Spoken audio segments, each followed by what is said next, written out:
శ్రోతలందరికీ నా నమస్కారం. కథా ప్రయాణానికి స్వాగతం. నేను మీ అనసూయ. ఈ శుక్రవారం నాటి మంచి కథతో మీ ముందుకొచ్చాను. ఈ కథా రచయిత్రి డాక్టర్ సోమరాజు సుశీల గారు. కథ పేరేంటంటే జవహరి. ఈ కథ 2000 సంవత్సరంలో ఆంధ్రప్రభ సచిత్ర వారపత్రికలో ప్రచురితమైంది. కథలోకి వెళ్లిపోదాం. మరి వేసవికాలం వస్తోందంటే చాలు రిజర్వేషన్ కౌంటర్లన్నీ కిటకిటలాడిపోతాయి. ఎండలో పక్క మార్చేస్తుంటే ఈ జనాలు ఎవరి కొంపల్లో వాళ్ళు పడుండక ఊళ్ళట్టుకు తిరగడం ఎందుకో, ఇంటి పట్టున హాయిగా ఎలా ఉండొచ్చో ఒక్కళ్ళకి తెలిసావుదు. దానికి తోడు ఈ గవర్నమెంట్ వాళ్ళు అందరికీ ఎల్టీసీలు ఇచ్చేసి ఊళ్లమ్మట తిరగండోని తోలుతున్నారు. పాపం ఎండవేడికి ఉక్కపోతకి తాళలేక క్యూలో నిలబడ్డ ముసలాయన దేశంలోని అందర్నీ తిట్టిపోస్తున్నాడు. కానీ మరి ఆయన ఏ అవసరం పడి ప్రయాణం పెట్టుకున్నాడు? అసలే అది ఢిల్లీ రూటు, రిజర్వేషన్ కౌంటరు, అందులో వేసవికాలం, పైపెచ్చు ఏసీ క్లాసులకి. ఇక చెప్పేదే ఉంది. కాని విచిత్రం, సరిగా నెల తర్వాత ఇదే రోజుకి అంటే మే 12కి ఏపీలోనూ దక్షిణలోనూ కూడా బెర్తులున్నాయని పచ్చలైట్లు వెలుగుతున్నాయి. ఇంతలో ముసలాయనికి ముందున్న ఒక సగటు ప్రాణి చేతులు లోపలికి పెట్టి 3 ఫారాలు ఇచ్చాడు. 3 ఫారాలు ఏమిటయ్యా? ఒక్కో దానిలో 6 కన్నా నింపరాదు కదా సార్. కాందాన్ని మొత్తం పోవాలి కదా, ఇంట్లో లగ్గమాయే. ఇలాంటి వాటికి గ్రూప్ రిజర్వేషన్ అడగొచ్చయ్యా. 3 సంతకాలు తెచ్చావు, గట్టివాడివే. పెద్ద సేటు, డాలీ బేబీ, మున్షీ సాబ్ చేసిండ్రండి. మే 12 నాగపూర్ ఏపీలో 2 ఉన్నాయ్యా. ఏపీ లేకుంటే దక్షిణ తెమ్మన్నాడు సేటు. దక్షిణలో 13 ఉన్నాయి. 3 ఆర్ఏసీ పనికొస్తుందా? కానీ సారు, సేట్ మాణిక్లాల్ 75, వందనాదేవి 70, రతన్లాల్ 52, లక్ష్మీదేవి 50, నందలాల్ 50, రుక్మిణి బాల 46, ప్రేమలాల్ 46, ఆశాజ్యోతి 40, పరిమళ్ సోని 50, కిరణ్ సోని 48, అర్చన 18, ప్రేమలత 16, కన్హయ్య 16, మందాకిని, వినోద్, మధుబాల 11, 11, 11. చాలా మంది 11లున్నారే. పెద్ద సేటు మనవలండి. 1 సంవత్సరంలో 3 బిడ్డలయ్యారింటికి. ఎంతైందో లెక్క చెప్పాడు కౌంటర్లోని ఉద్యోగి. అన్ని 500 నోట్లిచ్చి టికెట్లన్నీ సరిచూసుకుని ఆనందంగా వెళ్లిపోయాడా పెద్ద మనుషుల ఇంటి మనిషి. వెనకాతల నిలబడ్డ ముసలాయన ఏపీలో ఢిల్లీకి 2 బెర్తులు కొనుక్కుని మాట్లాడకుండా వెళ్లిపోయాడు. ఆయనకి టికెట్లు దొరక్కపోతే ఇంకా ఎందరిని శాపనార్థాలు పెట్టేవాడు. మరి అప్పటిదాకా ఏపీకి దక్షిణ కూడా 12వ తారీఖు పచ్చలైట్లు చూపిస్తున్న బోర్డు ఒక్కసారి ఎర్రలైట్ చూపించడంతో 12వ తారీఖున ప్రయాణం పెట్టుకున్న వాళ్ళు కంగారు పడ్డారు. ఇప్పటిదాకా 2 ఉన్నాయి, ఇంతలోకే అయిపోయాయా అనుకుని ప్రయాణం తేదీ ఎక్కడికి జరపాలో అన్న ఆలోచనలో పడ్డారు. అసలు ఆ ముందు వాడికి 16 టికెట్లు ఎలా ఇచ్చారు? వాళ్ళకి ఏవో ఉంటాయి, అన్ని బ్లాకులు అమ్మేస్తారు. నిత్య శంకతుడి ఉవాచ. అలాంటిదేమీ లేదండి. సుల్తాన్ బజార్ లో మాణిక్లాల్ జ్యువెలర్స్ లేరు, వాళ్ళింట్లో పెళ్లిట, మొత్తం అందరూ వెడుతున్నారట. సత్య పరిశోధకుడి రిపోర్టు వచ్చేసింది. కలిగిన వాళ్ళింట్లో పెళ్లి ప్రయాణం. మరి ఎంత సందడి. రాత్రి 8ంటికి హైదరాబాద్ లో దక్షిణెక్కితే తెల్లవారు 8 కల్లా నాగపూర్ వచ్చేస్తుంది. కానీ వాళ్ళ వాలకం చూస్తే జీవితానికి సరిపడా తిండి తెచ్చుకున్నట్లున్నారు. 2 పెద్ద క్యారియర్లు, 2 డబ్బాలు, ఐస్ వాటర్ జగ్గు, చిన్న సైజు గంగాళమంతది, సంత్రాలు, మామిడి పళ్ళు, ద్రాక్ష పళ్ళు ఉన్న వెదురుబుట్ట, బకెట్టెడు ఐస్ లో జలకాలాడుతున్న కోకో కోలా సీసాలు కాకుండా 2 పెద్ద పెట్టెలు, 4 విఐపి సూట్ కేసులు, ఓ పెద్ద మ్యూజిక్ సిస్టమ్ వగైరా వగైరాలతో అంతా నాంపల్లి స్టేషన్ లో రైలు బయలుదేరుతుంది అనగా ఎక్కారు. ఆ కుటుంబపు ఆడవాళ్లు మంచి మంచి కోటా చీరలు, సాంప్రదాయకంగా నెత్తి మీద కొంగు వచ్చేలా కట్టుకుని ఉన్న పిల్లలు మాత్రం నేటి కాలానికి తగ్గట్టు జీన్స్ షర్టులతో ఫ్యాషన్ గా ఉండి ఇంగ్లీష్ లోనే మాట్లాడుకుంటూ వాళ్ల లోకంలో వాళ్లున్నారు. తెల్లగా సన్నగా జాజి మొగ్గల్లా ఆడపిల్లలు, యాపిల్ పళ్ళలా మగపిల్లలు.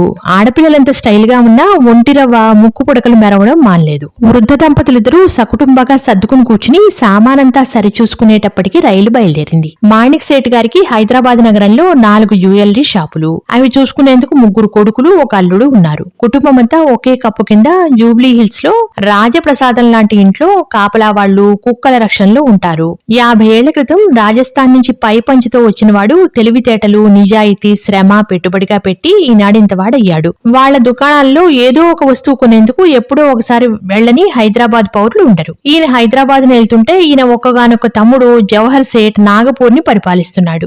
ఆయనకి 4 కొడుకులే. పెద్ద మనవుడి పెళ్లి. మరి ఎవరు వెళ్లకపోయినా కుదరదు. పిల్లలు ఆడవాళ్లు కొన్నాళ్లక్కడ ఉండిపోయినా మగవాళ్లు పెళ్లవగానే తిరిగి వచ్చేస్తారు. దుకాణాలు వదిలేందుకు లేదు కదా. సికింద్రాబాద్ లో ఒక నడివయసు తంటే ఎక్కి పెద్ద సేటు గారి బెర్తుల దగ్గరున్న దారి బెర్తుల దగ్గర సర్దుకున్నారు. రైలు సికింద్రాబాద్ వదిలి కాజీపేట వైపుకి పరుగులు తీస్తోంది. బయట ఎంత వేడిగా ఉంటే ఎవడికి పట్టింది. లోపలైతే హాయిగా చల్లగా నవంబర్ నెలలో ఆరు బయట ఉన్నట్లుంది. కాకపోతే ఏసీల్లో రాత్రి ప్రయాణాల్లో బయటికి చూద్దామని తల తిప్పితే మన ముఖమే కనిపిస్తుంది. అందుకే పాపం మర్యాద కాదని తెలిసినా కొందరు ఎదుటి వాళ్లను చూస్తూ పరిశీలిస్తూ కాలక్షేపం చేస్తారు. పెళ్లివారిలో ఆడవాళ్లు, పిల్లలు ఇంటి నుంచి, మగవాళ్లంతా షాపుల నుంచి వచ్చినట్టున్నారు. అందుకే భోజనాల తతంగం రైల్లోనేలా ఉంది. ఆడవాళ్లందరూ ఆ ప్రయత్నాల్లో పడ్డారు. 2 అల్యూమినియం పెట్టెలు మధ్యకి లాగి రైలు వారిచ్చిన తెల్ల దుప్పటి పరిచేటప్పటికి డైనింగ్ టేబుల్ తయారైపోయింది. లెక్కగా తళతళలాడే 16 స్టీలు ప్లేట్లు, గ్లాసులు, కటోరీలు, చెంచాలు టేబుల్ అలంకరించాయి. ఈ లోపల పిల్లలు జగ్గుల్లో నుంచి ఐసు ముక్కలు వేసిన చల్లని నీళ్లు గ్లాసుల నిండా పోశారు. క్యారియర్ విప్పగానే కమ్మటి నేతి వాసన, తెల్లటి బట్టలు, మూట కట్టిన రొట్టెల దొంతర, పచ్చిమిరపకాయల కూర, వడియాల కూర,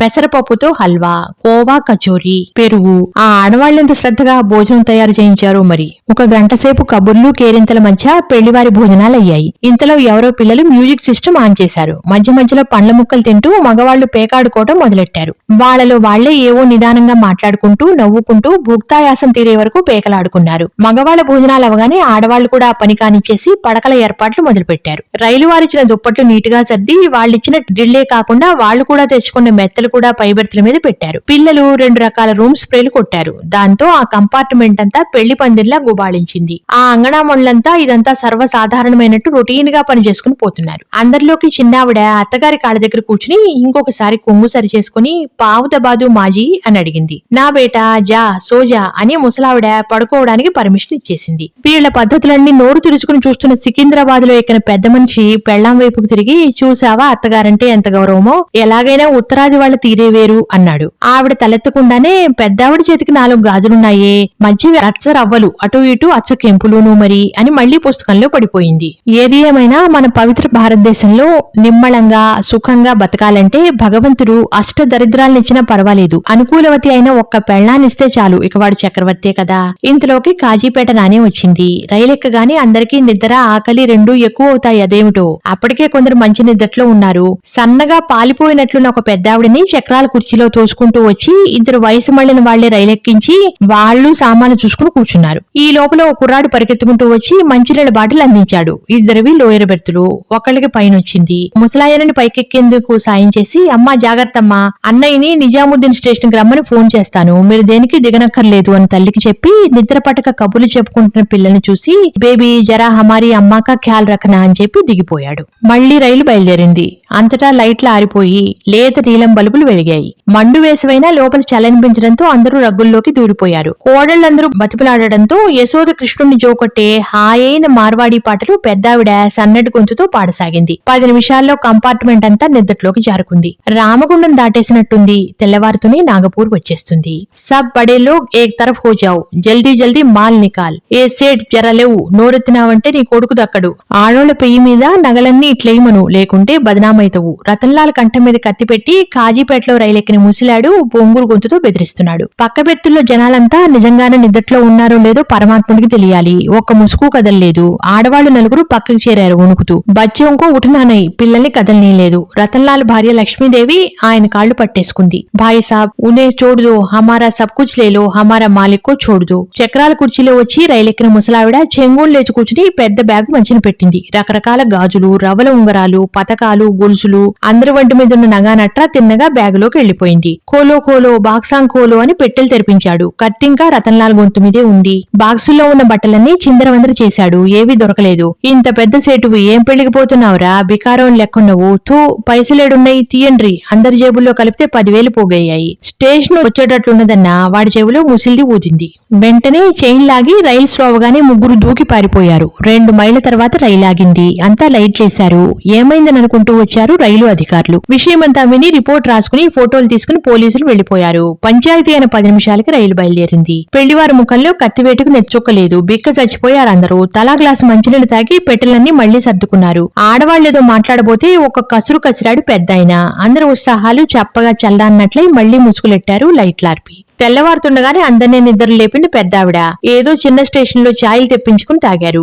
ఒక్క నగ కూడా ఒంటి మీద లేకపోవడంతో ఆడవాళ్లందరూ అభ్యంగన స్నానానికి వెళ్లబోయే లక్ష్మీదేవుల్లా ఉన్నారు. మిగతా ముస్తాబులైతే చక్కగా మంచి బట్టలు కట్టుకున్నారు. మగవాళ్లు పెద్దాయనతో సహా కోట్లేసుకుని తలపాగాలు కూడా పెట్టుకున్నారు. ఎందుకంటే ఆ కుటుంబాలన్నిటికీ మాణిక్ సేటే పెద్ద కదా. రిసీవ్ చేసుకునేందుకు ఆడపెళ్లి వారు కూడా వస్తారు. మరి 8 అయ్యేటప్పటికి నాగపూర్ వచ్చేసింది. రాత్రి జరిగిన సంఘటన అందరూ పక్కకి నెట్టేసి నవ్వు ముఖాలతో రైలు దిగారు. స్టేషన్ కి బ్యాండ్ మేళంతో సహా పెళ్లివారు వచ్చారు. పాయిలాగు బాబు, మాజీ అంటూ అందరూ పెద్దవాళ్ళిద్దరికి దండాలు పెట్టేస్తున్నారు. మేం మాత్రం తక్కువ అని రైల్లో వచ్చి దిగిన సేటులు పినతండ్రికి అదే పని చేశారు. అందరూ కుశల ప్రశ్నలు వేసుకుని గేటు వైపుకి వెళ్లసాగారు. 4 బోగీలవతల S6 కంపార్ట్మెంట్ లో నుంచి ఇద్దరు పహిల్వాన్లు, గుమాస్తాలు తోడురాగా సేటు మాణిక్ చంద్ జ్యువెలర్స్ గారింటి అసలైన పెళ్లి జవహరి 4 పెద్ద అల్యూమినియం పెట్టెల్లో దాక్కుని నిరాడంబరంగా నిశ్చింతగా కట్టుదిట్టంగా ఆడపెళ్లి వారి వ్యాన్ ఎక్కింది. విన్నారుగా ఈ డాక్టర్ సోమరాజ్ సుశీల గారి జవహరి అనే మంచి సరదా కథను. వచ్చే వారం ఇటువంటిదే మరో చక్కని కథతో మీ ముందుంటాను. అంతవరకు సెలవు, నమస్కారం, ఉంటాను.